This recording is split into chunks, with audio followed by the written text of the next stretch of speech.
Hello and welcome to the course of thermodynamics. Thermodynamics के Hindi course में आपका स्वागत है।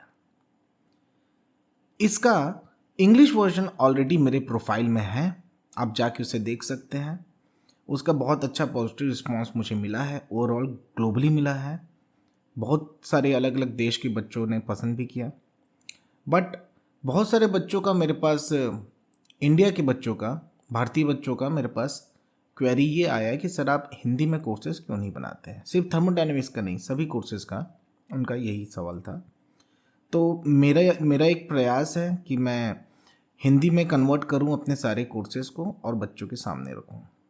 और एक्चुअली क्या होता है, हिंदी लैंग्वेज जो है ना, इसमें क्या खुल के बात की जा सकती है। इंग्लिश में क्या थोड़ा सा बंदिश सा हो जाता है। तो इस कोर्स में मैं बहुत ही सरल तरीके से, बहुत ही अच्छे से आपको थर्मोडायनेमिक्स के सारे कॉन्सेप्ट समझाऊंगा। तो सबसे पहले तो हम कोर्स का सिलेबस देख लेते हैं और स्कोप समझ लेते हैं। एक्चुअली में ये जो कोर्स है ये 6 भागों में बटा हुआ है।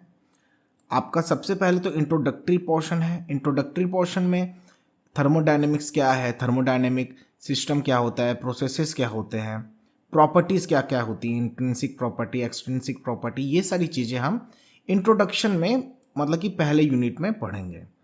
सेकेंड यूनिट में हीट एंड वर्क ट्रांसफ़र देखेंगे। हीट एंड वर्क ट्रांसफ़र देखेंगे, साथ ही साथ में अलग अलग प्रकार के thermodynamic processes, isobaric, isochoric, isothermal, adiabatic, isentropic.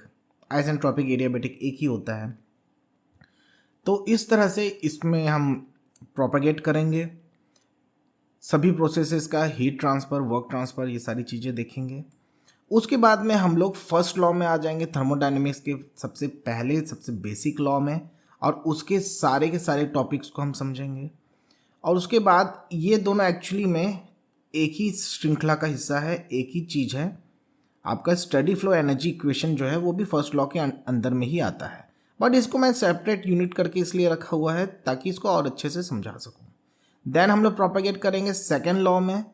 Second law की सारी चीज़ें हम पढ़ेंगे, हीट इंजन, हीट पंप वगैरह, जितना भी इसका कॉन्सेप्ट है उसको हम क्लियर करेंगे। और फाइनली हम लोग थर्ड लॉ यानी कि एंट्रोपी में आ जाएंगे और यहाँ पे हमारा कोर्स कंप्लीट होगा। अब रही बात न्यूमेरिकल्स की।